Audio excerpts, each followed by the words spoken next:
Devious D, DJ Rap, Parks and Wilson and Smokey Joe. A windswept, isolated field on the other side of the track from Crablington has been chosen as the venue for the latest youth craze. The return of the beast. The police view scenes like this with anxiety. They've seen them before, unlicensed gatherings on wasteland and in empty warehouses. 12 hours of non-stop frenzied dancing. You can't buy alcohol, it's frowned on, but the pushers are there and drugs change hands. It's a rave.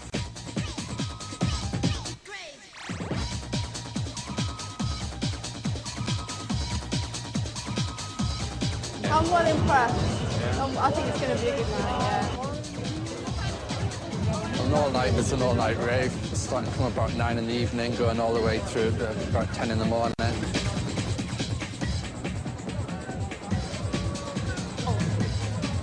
Why is there no trouble? This is not Saturday night at the club, you know. But this party is legal. It's the third to be licensed by the local authority and monitored by the police in the past 7 months. More are planned. I'm concerned about these raves. I think they're an attraction for possible drug pushers. I'm not saying here on the night because I know the police do a very good job, but certainly before the event takes place, I think that drug pushers are out and about. It's a mass of people all at once, and I think, you know, that granting a licence from our point of view, it seems to be a licence to the drug pushers, you know, and which is a threat to our youngsters, let's face it.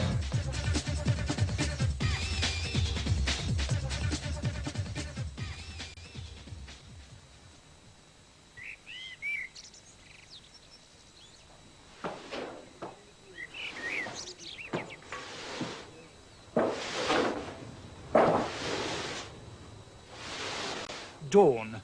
3 days to go and the first signs that a suspect underground culture could be gaining respectability. A portable warehouse suggests organisation and commercial interest. This rave isn't a sudden impulse affair. It's been planned and the motivation is profit. But suspicion and distrust have yet to be overcome. There's nothing like this happens in the northeast, just clubs till about 2 o'clock in the morning. And lots of people travel away from the northeast every weekend to go to these events. So I thought, you know, I knew there was a demand for it in the northeast, so decided to get involved and I'll go do one myself. We were approached by the organiser, Mr. Old, who came with the proposition of having this event. My profession, I'm a builder. Obviously, we looked at it with some trepidation, as it's the first one we knew about that had occurred, certainly in the northeast. And we went through the scenario as he predicted and discussed it in very open terms.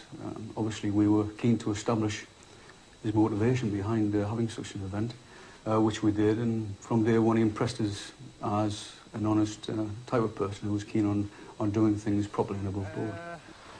It's licensed for 3,750. People coming at that end through there'll be a special gate designed where the ticket checks can be done, security checks, searches will all be done at that end. There'll be 2 perimeter fences around the whole of the main event, 2 6-foot perimeter fences.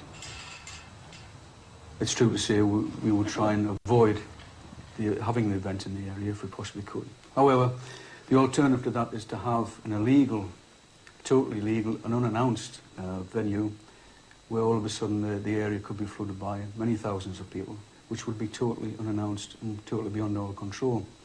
So therefore, danger of public safety, road safety and everything else has to come into the fray. And that's a consideration we give to it. So better, really, in blunt terms, better the devil we know than the devil we don't. The word rave doesn't mean anything. I mean, a rave, it's taken over from like a disco thing, really. I mean, rave is a thing that's happening now, and it's about a large group of people coming to a place and basically to dance throughout the night to the music that them want to listen to. This we saw purely as a commercial venture to make money for an individual. Anything of that nature we look with some circumspection at, because it does have implication on the policing of the area. So it's not without its problems, but there's no real area I can point a finger at and say, well, that's sufficient for me to object to the event occurring.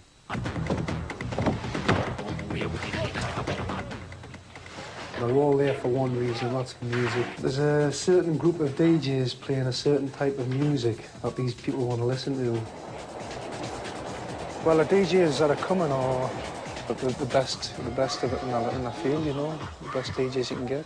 And without them, obviously, it wouldn't happen. Absolutely cracking show coming up for you between now and 10 o'clock. You've got Smokey Joe from 10 until midnight, right the way through to the witching hour. And don't forget, it's only 2 weeks to Nocturnal 2, The Return of the Beast. Ooh. Raves have produced new stars. They're DJs like Smokey Joe. He can attract up to 5,000 people. They're prepared to pay £25 each to dance to the music he plays. His appeal is his skill in mixing and matching to create a new sound.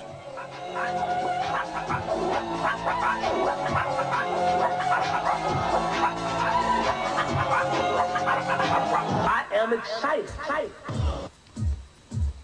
I'm making a beat there. If that was fading in and out, it'd be kind of going woof, woof. You don't get a cut to it, so... That originally comes from queuing the record up. While one's playing, you're queuing the other one in, getting it ready for the mix, if you were. And that's what it's for. That's why you have two. It takes a couple of minutes to get the tempo right, but then you're in the mix. Mixing started around 1979. Mixing then was really about showmanship and doing something different with these turntables that no one had ever seen before. Now we have mixing, which involves just continuous music without any gaps. Not just like stopping one record and starting another one, yeah? But actually finding the correct tempo required to match your previous record. We don't need that anymore. Injected with a poison.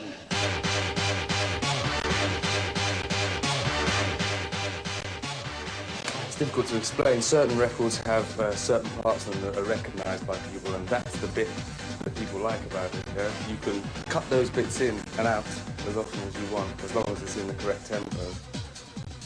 With other tunes, it's like mixing and matching tunes, making them go together, making new tunes out of them. I think a DJ becomes a good DJ the moment he knows exactly what to play, what he wants to play himself and for the crowd that he's playing to. So, once you've discovered what you want to play, yeah, it's then much, much easier to get it right.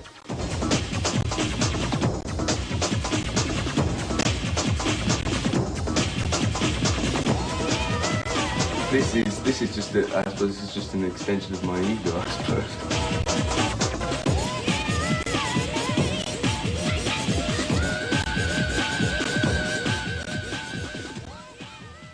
I tell you, it splits into two. You got Belgium and Germany, right? Germany, you get noise, right? You get craft work, real noise, and it's like relentless noise.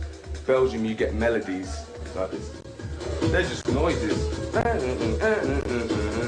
they're playing a melody. If I play you a German record, all you'd hear was da down, da down, da down, da down, da down, one note going over and over again.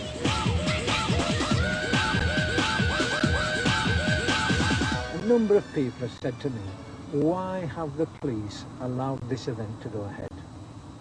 And I point out to people that it's not a matter of the police allowing an event to go ahead or stopping an event. If several thousand people want to meet in a field, in a remote location, then they're not breaking the law, and it's not up to me to stop them. And I look upon this not as a legalised drug party, but as a party where people with a particular interest in a particular type of music have come to listen to that music all night.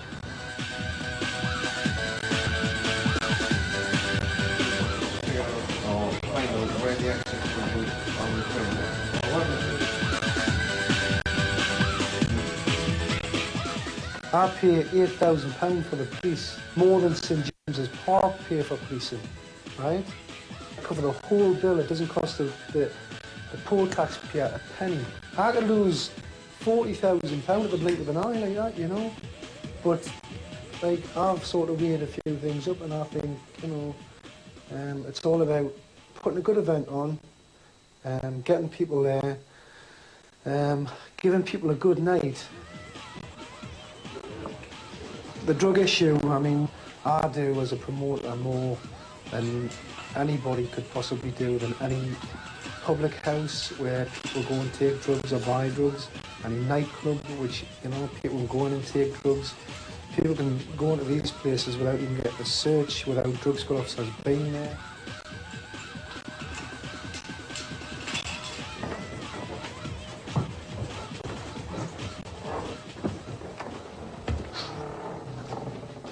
It's a club culture, that's what it is, that's its title now. And it's not just about the drugs. There's drugs, there's Vicks inhaler, there's brightly coloured clothes, there's, you know, it's a whole culture. And not everyone is into everything, yeah? You might see a guy down there wearing, you know, a casual top and a casual pair of trousers and proper shoes, and he might be on a couple of E's. On the other hand, you might see my mate Steve, who goes down there dressed in a sort of nuclear outfit with a mask on and all this business, and he looks puckered, you know what I mean? He looks really good. And he doesn't do the drugs at all, and doesn't care. And that's his prerogative, and I like him because of that. It's pointless to say it, really, but there have been drugs for longer than there have been raves. There have always been drugs. Joe's mother views the rave craze as just the latest youthful rebellion against convention. It wakens memories of an earlier refusal to conform. There must be some kind of way out of here. The flower power era was the age of sex, drugs and rock and roll. Parents raised to a gentler tune couldn't understand their teenage children. I can't get no relief. Businessman there, drink my wine. 20 years and nothing's changed. Many of those teenagers, now parents themselves, are just as mystified by the rave generation. It's the equivalent, I suppose, of any rock festival, any music festival. It's a place where there's music and lots of people who are listening to it. Nothing more. Perhaps because it carries on all night, that's the raving aspect of it. That they continue until the morning. But I don't think that's anything particularly new. People have done that for a long time. Perhaps it was the only word left to describe something that's unique to these people, the only word they could think of to use. So. I suppose I don't think it promotes drugs. I think the two are indefinably linked, and the music is linked to all of that, and that's something that nobody will change, but that's not... It's not the same for everybody. Dealers are a problem. They're dead greedy. It doesn't matter who the dealers are, whether they're ravers or whether they're businessmen or whether they're, you know, the judge that sends you down. It doesn't matter. They are a problem. They are greedy, and it's the greed that causes the problem. It's the money, you know. If one dealer thinks, all right, I've done this, that, and the other in here, and I've made this much money, and I see this geezer over here, and he's done a couple, and I was thinking, Christ, if I got all his business, then I'd be even richer, so I'll go and take him outside and knife him. Well, that's nothing to do with music at all. It's to do with profit. It's to do with, do you know what I mean? Greed. It's just greed. They see the market. They see a marquee or a warehouse full, 4,000 or 5,000 people. I mean, maybe a fifth of them are sorted. The rest of them are looking. That's, you know, in their heads, that's cash. That's £15, £20 a head. Do you know what I mean? Or whatever. Do you know what I mean? It's that part of it I don't even think about. It's frightening.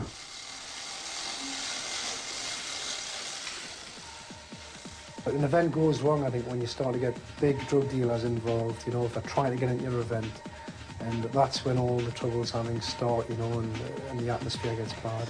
I do, as a promoter, more than anybody could possibly do.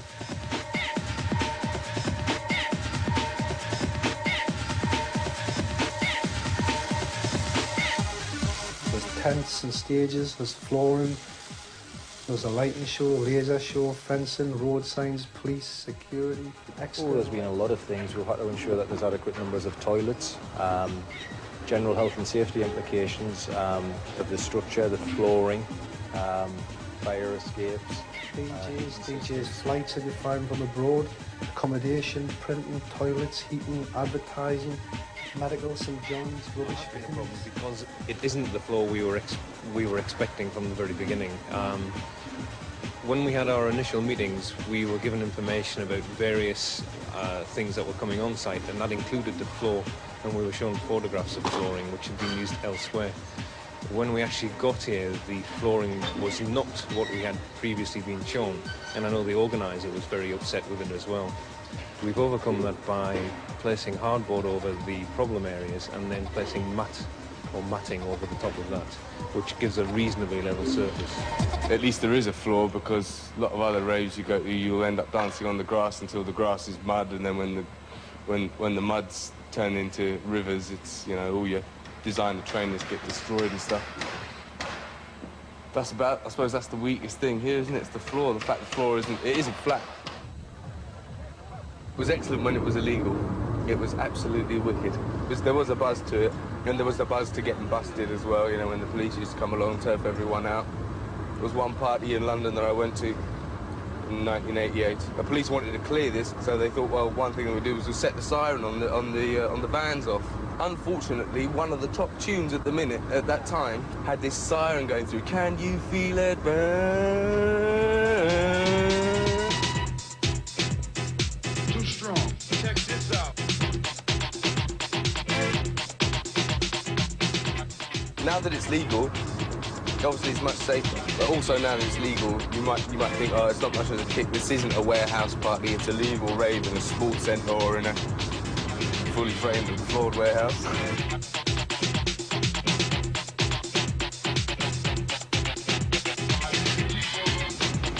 Problems compared to ordinary festivals are really not that much different.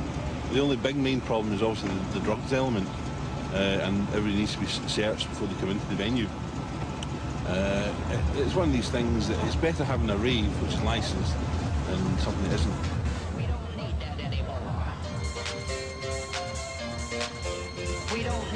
We have bins here so that any drink can be deposited in them. I mean, they bring bottles of Coke filled with drink, alcohol, that gets deposited.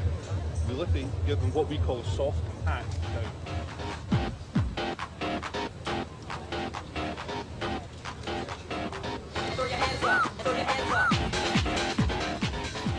If it's as organised as we are seeing here tonight, I think other authorities should take it up for the kids' sake. Because the kids were all saying that there's nothing for the kids to do.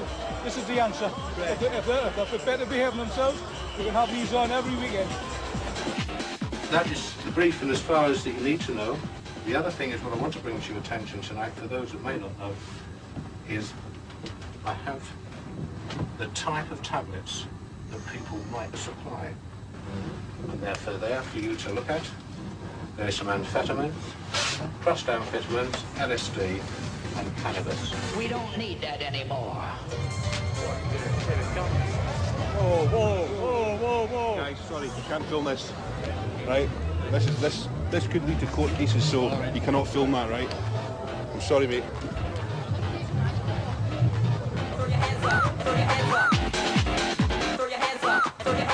Whether it's police quell or not, you know, there's still that risk that young people, I think they will take, and I think they're more likely to take it in this setting where other young people are doing it, because it becomes almost like a dare. They're all doing it, it won't harm us, it's not supposed to be habit forming. What does it matter anyway? Granting a licence from our point of view, it seems to be a licence to the drug pushers, you know, and which is a threat to our youngsters, let's face it.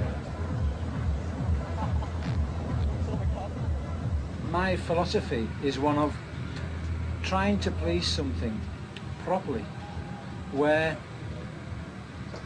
I can have sufficient officers here, where I have drug squad officers, I have drug sniffer dogs, all being paid for by the organiser, rather than I get a phone call, which happens in some areas, and a phone call in the middle of the night saying that I've got several hundred or thousand people descending on an empty warehouse, and all of a sudden I've got a problem, and before I'm able to gather my resources to deal with it, it's finished with.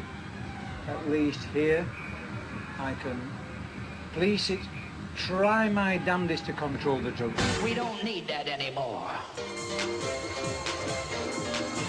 We don't need that anymore.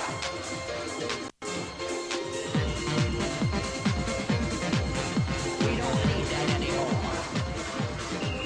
Like, I would just like to say that it's not like that and everything. We're trying to have a good time and all that, and like, people are just trying to put us down and all that for not having a good time, but we're not like that. We're just trying to have a good time and dance.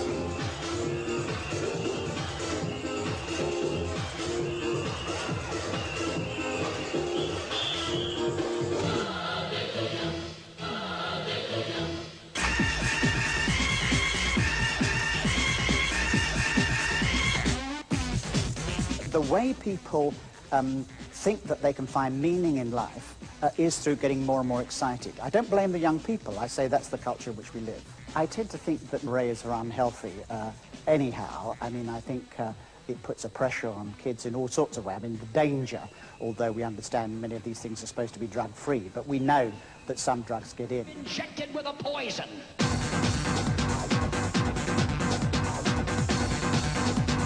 Injected with a poison.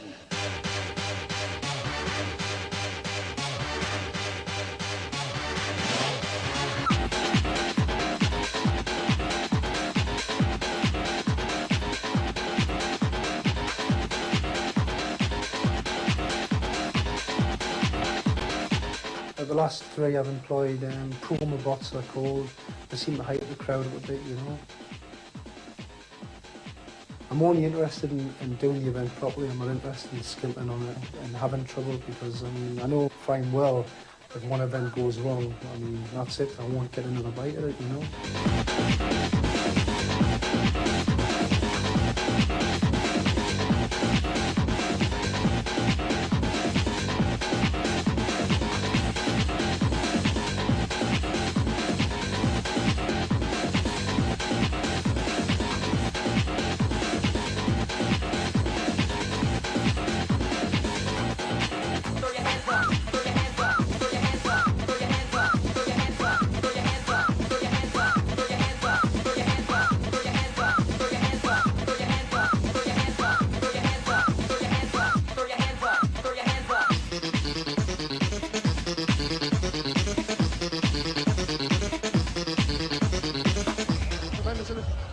Brilliant. What do you think of the venue then? Excellent. A tent on top of Windermere, I'll dance anywhere. One for the camera. One for the camera. Here, on that.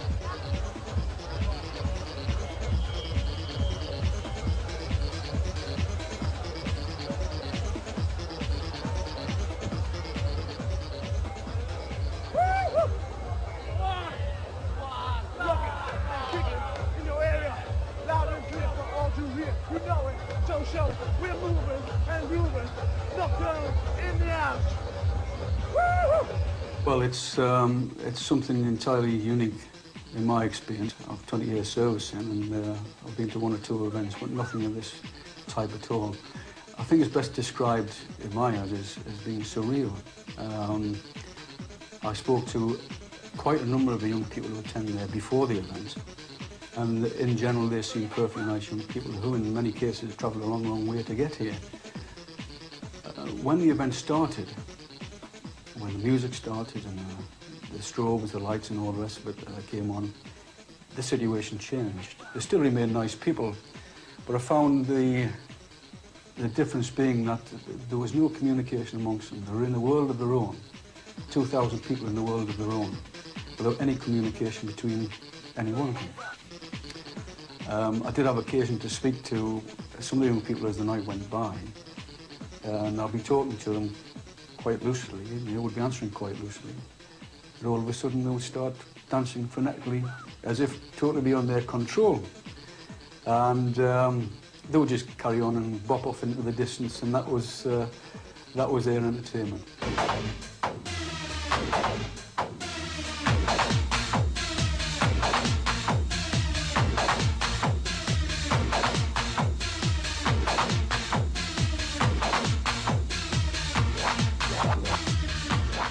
I'd say if you're going to a rave for the first time, go with a mate, go with your best friend, and just have a look around.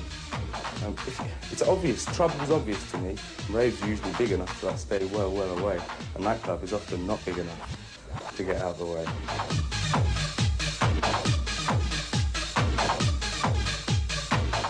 I can safely say that it's totally different to any nightclub or any similar event where alcohol was available.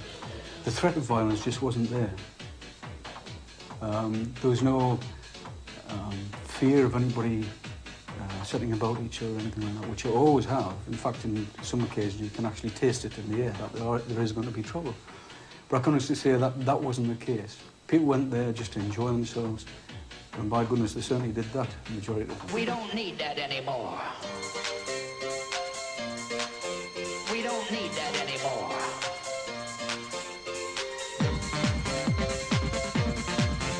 We don't need that anymore.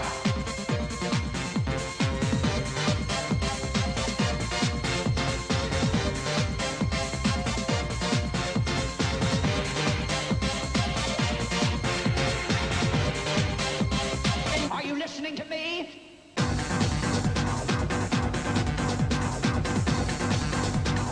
Are you listening to me?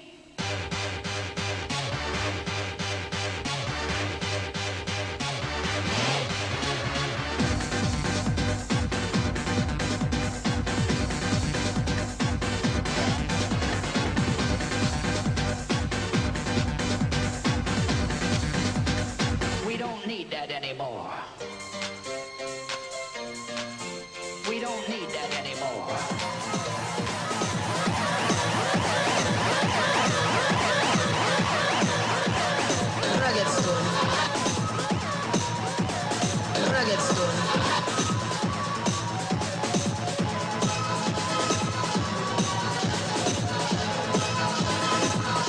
Just a feeling, you know.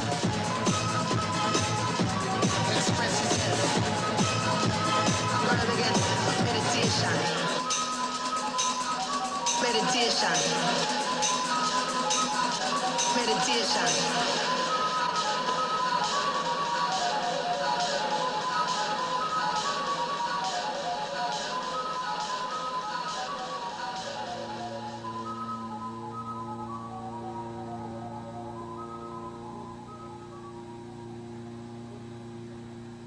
I must say, in general terms, I obviously enjoyed what they did. I found it a little bit disturbing, to be perfectly honest. People can go into the world of their own without having consideration for anything that's going on around them. But if that's what young people want to do, I see no harm in it per se. I was out there on the stage tonight. Have a good time? I loved it, yeah. How did it rate as a rave compared to all your ones? I'd say it's the best one I've been to. But I'll be in another one in 12 hours' time. It's just another nail in the coffin, as I said.